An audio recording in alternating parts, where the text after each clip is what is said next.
Get the fuck off me! Get off me! Get off me! Someone's coming towards me. I'm grabbing his skull and I'm throwing his knee how fuck nigga. They got the most terroristic DBs of all time. And with that, week 4 of the NFL is done and over with, and the more things change, the more things stay the same, man. Most of the narratives, they're not really being spun as of right now. We have not a lot of parity in the NFL this year. It's been an up and down year, and this was one of the more down weeks. However, it did end off in sort of interesting fashion, but I'm getting ahead of myself. How my co-host is always here. Oseji, how did you feel about this week of football? Man, this week of football was weird, really weird. Some games were off, some games didn't make any sense. One of the games we watched just absolutely disappointment, waste of time completely. But we're gonna get into that later. But to start off the week, man, we have to start off in the desert. The Arizona Cardinals hosted Seattle Seahawks, and I just want to talk about this tweet I seen. You see, I seen a tweet of Cardi B walking around, and somebody said she was walking around with all that Kyler Murray back there. And I have to say, that is very disrespectful to Cardi B's ass, because at least Cardi B's ass has a great relationship with an NFL wide receiver, man. Kyler Murray cannot get it going, man. Now, I will say this about the Arizona Cardinals, man. The Cardinals have struggled to give Kyler Murray help, but Kyler Murray has not helped himself in a lot of ways, man. 40 throws on the day, 27 completions, 2 interceptions, 2 touchdowns. Marvin Harrison Jr., a great catch late in the game, but, not much to really say, man. My narrative is still very much intact that Kyler Murray is a fraud, and I don't know what it has to be for Kyler Murray to give. I don't know if it has to be a change of scenery. I don't know what it has to be. I'm a big fan of him coming to New Orleans if need be, but oh my God, something's got to change in Arizona here, because man, they're not winning the games that matter. Now on Seattle's side, not much to say. Sam Darnold, he just kind of stood there and watched them win. He just kind of, did Sam Darnold things. He just sit there, He just let them. He just took what the defense gave him, let everybody else do the rest. Got to win. Not much to say about that.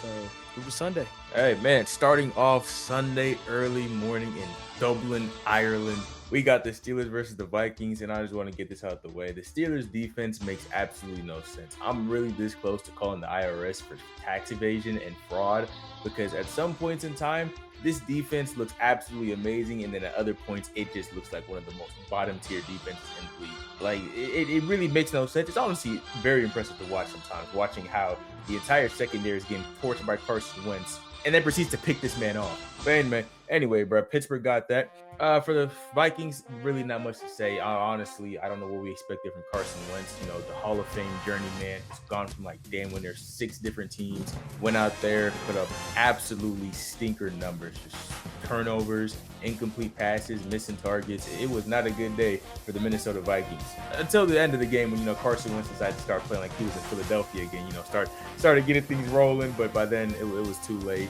And then bam, to end the game off, beautiful interception straight to the Steelers. End of the game right there and then. For the Vikings, I would honestly go ahead and say, yeah, just wait till JJ gets back. As bad as he played those, that second game, yeah, Carson Wentz is not y'all's answer. He clearly will never be y'all's answer. For the Pittsburgh Steelers, offense is looking pretty nice out there. Aaron Rodgers, somehow can still run a football. I thought he was going to go out there and tear his Achilles when he went for that little 10-yard run he had out there. DK Metcalf was out there balling, man, got an 80-yard touchdown pass. That shit was glorious to watch too, but other than that, though, not much from the Steelers versus the Vikings game. Good win for the Steelers. Vikings, y'all better start praying. That's it, man. Hey, man, we're going to talk about Skylar Thompson getting robbed in Dublin. That's crazy, man. Dolphins legend Skylar Thompson robbed Dublin. PCU legend Skylar Thompson. Anyways, man, let's go down. It's now a Sunday afternoon game. All right, let's come back to America. Let's go to Buffalo. It seems like the Buffaloes have been playing at home every game. I'm pretty sure they start off with 4 straight home games, if I'm not mistaken. But this one was a very typical New Orleans Saints game for the year of 2025, man. Besides the anomaly of last week, the Saints kept it close this week until it was time to actually win the football game, and then it got out of hand quick, fast, in a hurry. Josh Allen did Josh Allen things to Buffalo Bills. I will say, way too close for comfort. There's no way you should be like this with the worst team in the league, but that's besides the point, man. I don't know what Saints fans are. I don't know what their deal is. You know what I'm saying? They want Kamara gone. They want Rattler to stay. because he hasn't thrown a copious amount of interceptions. And I feel like that's a lot of problem when it comes to quarterback discussion nowadays, is that if the QB isn't throwing like 75 interceptions, you know, putting up Nathan Peterman numbers, oh yeah, he's got potential, he's fine, you know, he's not really turning the ball over. You see, the problem is you know, another part of being a good quarterback is scoring, getting the team downfield, you know, actually producing offense. I know it's crazy, man. It's crazy. But yeah, I don't know what the Saints are going for. But I'll say this right now, man. Trade Cameron Jordan while he still has value, because he's actually playing outside of his body for the age that he is. And another thing is that, man, Jonas Sanker was a steal. Late round steal. We got him out of Virginia. Great safety. Glad he's getting PT. Let's just start playing our young guys, man. All right, let's give Quincy Riley a chance. We drafted him out of Louisville, cornerback. You know, Isaac Yadam needs pretty bunts. Very ass, actually. So let's just get him out the rotation. Put in Quincy Riley, man. Let's put the young guys in. Let's see what we got, man. Let's see what we got to cook with. You know, I'm not going to lie, man. If it's time to get rid of, you know, time to move on from these older guys, let's get them when they got value, man. Right now, Cameron Jordan, we can trade him to a contending team. I'm thinking like Buffalo. You know what I'm saying? Get some value out of him. Trade Demario Davis somewhere who needs a linebacker. You know, give it some value out of him. Get some more late round draft picks. Find some more gems in the late round. Because, you know, Mickey Loomis, I'll give him one thing. He's pretty good at drafting in the late round. But other than that, man, I have nothing to say about that game. Oh, man, speaking of a game I wish I had absolutely nothing to say about, Giants, Chargers, and oh my God, I think we need to come to the conclusion MetLife Stadium needs to be demolished, because what the actual fuck is going on up there? Malik Neighbors, the only saving grace for that offense. ACL, gone with the wind. That man is out for the rest of the season towards ACL. Devastating loss for the Giants. Oh my God, I feel bad for Jackson Dart. Jackson Dart, though, Not first quarter these start. athletes play on concrete. You know what, man? Hey, it's New York. What do they know?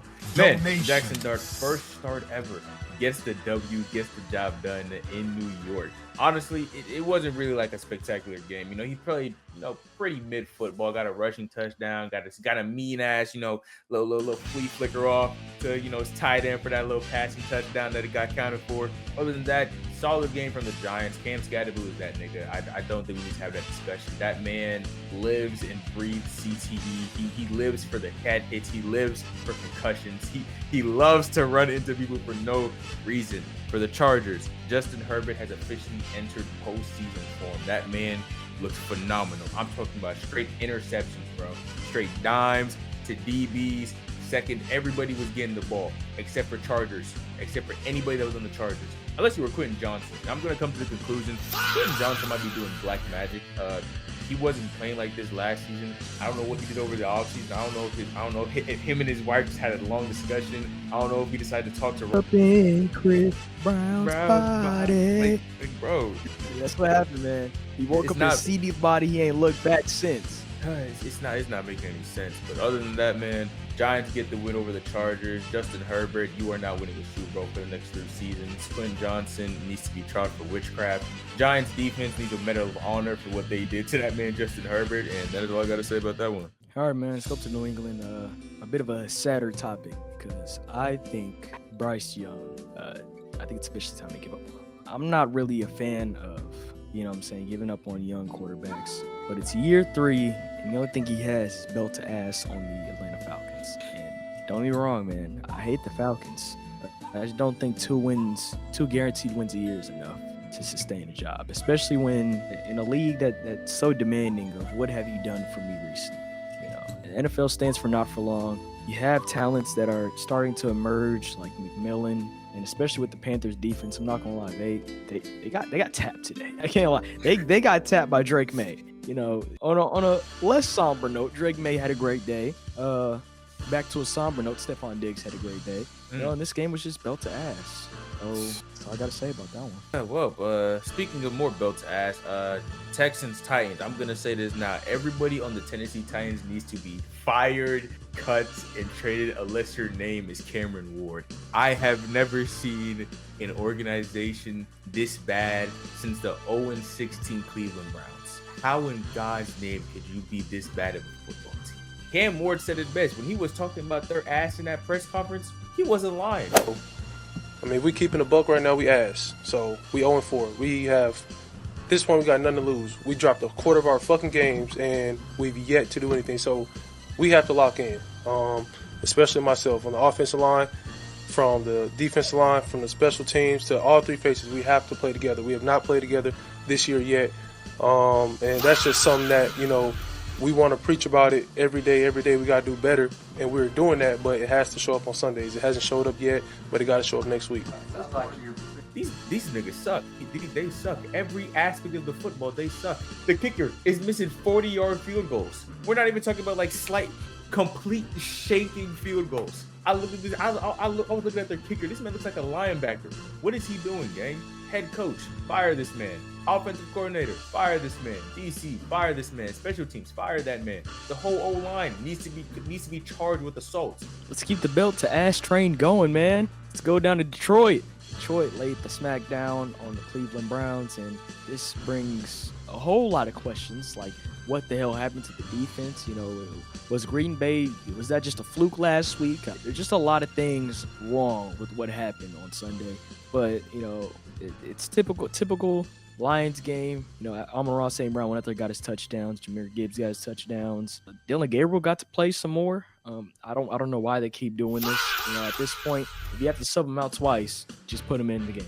Just have him start. I think we're a week away from a Dylan Gabriel start at this point, which isn't too crazy.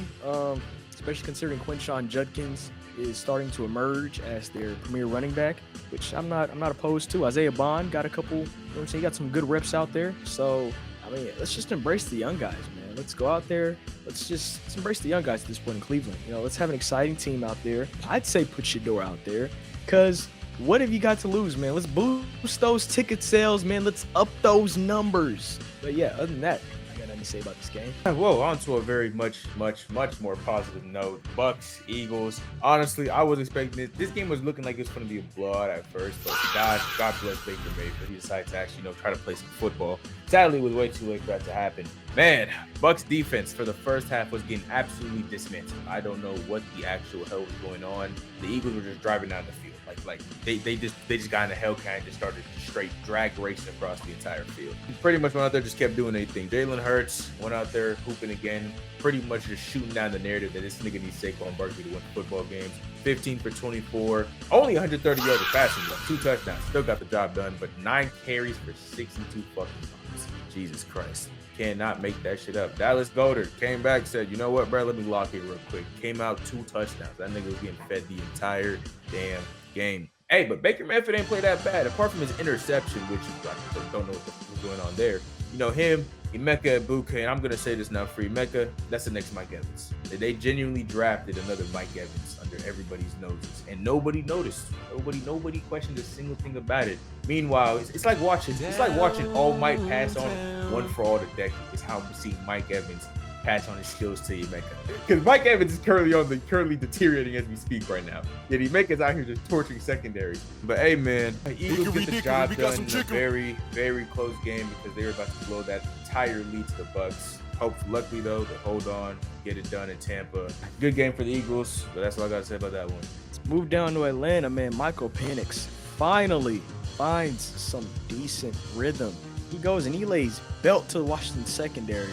If I'm Washington, man, this is raising alarm bells, and those alarm bells better get loud. There is no way we just let Michael Penix dice us up. That's what needs to be said in the locker room. Something has to give.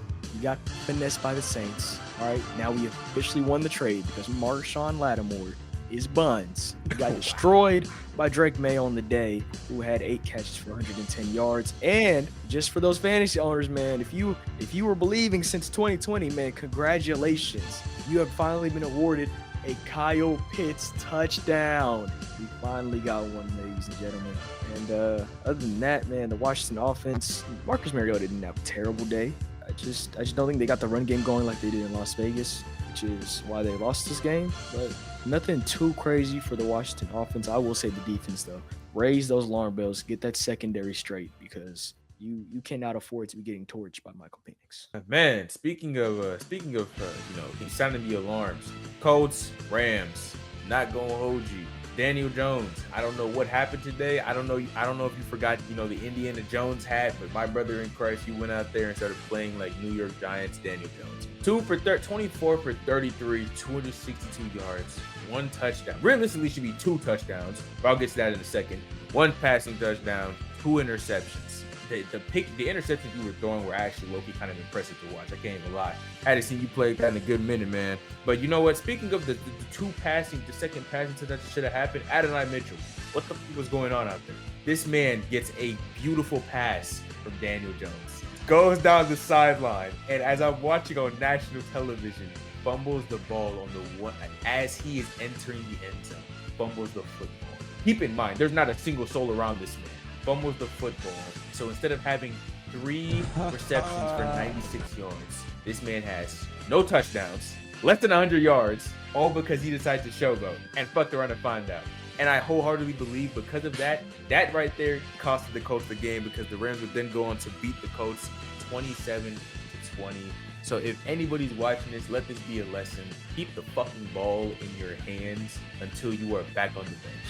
I don't want to see you showboat. Unless you want to pull an Adonai Mitchell, because that man just costed that team. Man. I think we would have learned from Deshaun Jackson from years ago. We're still making the same mistake, fellas. Same. They have the same. We watch teams sell the bag. We just never learn. Man. Anyway, though, Rams get the W. Colts, I wouldn't be concerned, but Adonai Mitchell, man, keep the fucking ball in your hands, brother. You're way too damn talented to be doing stupid shit like that. But yeah, man, that's all I gotta say about that one. Egregious loss for the Colts. Speaking of bad losses, man, let's go down Duval. Jesus. Travis Hunter had a great little catch, but that's not important, man. The other Travis, is that his name? Yeah, it was. Yep. The other Travis Etienne. He is the important piece in this game, man. 19 carries, 125 yards. He just cruised. The Jaguars just cruised to a victory over the San Francisco 49ers. It seemed easy. It didn't look too complicated, man. That defense, once again, more turnovers being forced. The defense, more and more every week, is emerging. And a very important part about the defense I want to explain is that Travis Hunter, I don't think he played a lot of snaps this week, which is, that's got to be offensive to the team's offense. Nah, we don't got to play Trav on defense. We good. He just called y'all ass. I wouldn't take that. But if San Francisco 49ers did in fact take that, they took it lying down. As a matter of fact, they just kind of, score doesn't do it justice, but the Commanders never had control of the game. So that's all I got to say about that. Man, speaking of absolutely egregious losses, we need to have a conversation about the Baltimore Ravens versus Chiefs. And I'm going to say this now. Let's start off with this first. If Lamar Jackson wins another MVP and did not go to a Super Bowl this season, we will be having a very, very, very nasty conversation this offseason, because the Baltimore Ravens did not show for this game. Do not look at that score. Did not let that score fool you. The Baltimore Ravens on every side of the football played absolutely terrible.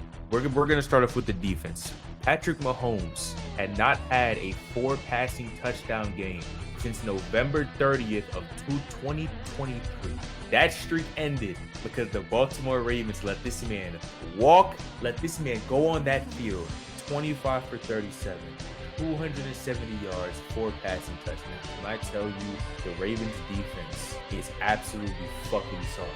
Kyle Hamilton, if that's how you're going to play football for the rest of the season, then by all means, go ahead and play for whatever team you want to during the Olympic Games. I don't want to see you on Team USA second. Because, oh my God, you and Jair Alexander are absolutely butts. You two are like double dog shit. Like, how are you this bad at playing coverage? My God, Lamar Jackson. I don't want to hear this. I had a hamstring injury. We know damn well you ain't have no hamstring injury. The way you was trying to scramble for no. All right, 14 for 20, 147, 1 interception, 1 touchdown. Oh my God. Derrick Henry. I guess you didn't learn from fumbling the ball 3 games straight. Decided to go out here, man. 8 carries for 42 yards. Justice Hill was the leading rusher for this team. Justice fucking Hill, yeah. End the season, man. Ravens are not going to the Super Bowl. Let's get those dreams, hopes, they all died in Kansas City this weekend. My God, the Chiefs absolutely just look unstoppable, man. They have Xavier Worthy over there now. Got Thornton in the backfield, all of a sudden just hooping like he got bills to pay. Yeah, man. Ravens, the season's not looking too good for y'all. I'm pretty sure y'all are almost at the money. I think the Browns. No, I think y'all are at the bottom of the division. I think they might be at the bottom of the division right now. And if that's the case, I may be wrong about that. If they are, yeah, go ahead and fire everybody on that team. On the topic of wasted talent, man, let's talk about Las Vegas and Genty Ball. Genty Ball is back in Las Vegas. 3 touchdowns. Every touchdown on the day for Las Vegas, it went through Genty. And you would think that, you're asking me, Jordan, the Raiders got 3 touchdowns of Ashton Jennings. It seemed like they must have cruised to a victory, right? They must have, as long as Geno Smith played a clean game, it would have been an easy win. Right? No, Geno Smith threw 3 interceptions. 3. He's done that. Isn't this his second time throwing 3 interceptions this season? As far as I'm concerned, man, you giving the ball to Jenny about 30 times a game, and next year just draft a quarterback to go with them. And I'm not gonna lie, man, maybe draft Mr. Madsen at Boise State. You know what I'm saying? Give Ashton Jennings some familiarity. You know what I'm saying? You can probably find him in the 4th round, 5th round, 7th round, undrafted. But point being, you know what I'm saying? Just build around Ashton Jennings at this point. It's obvious who the guy is. I don't know why Geno Smith thinks he's out here supposed to play hero ball. It's not his job. I think this team should operate as the 2014 to 2015, 2013 Seattle Seahawks. Pete Carroll knows that. He knows how this team should operate. Geno Smith isn't the guy because he's too much of a superhero to sacrifice and just take what the defense gives him. He did way too much. But let's talk about the winning team a little bit more. Caleb Williams, he didn't have a crazy game. He had a good enough game. I think he's starting to take what the defense gives him just a little bit more. He's doing it more and more every week. He's playing less and less hero ball. And I think the moment he starts to play like very minimum hero ball, he just throws it without the running because he does a lot of unnecessary scrambling. But once he starts throwing it without the unnecessary scrambling, he just sits in the pocket and delivers passes. Caleb Williams will become dangerous. He will become a dangerous player. That's all I got to say about that from the black hole. Man, speaking of another black hole, that is exactly how I felt after watching this game for 4+ hours. 4+ hours.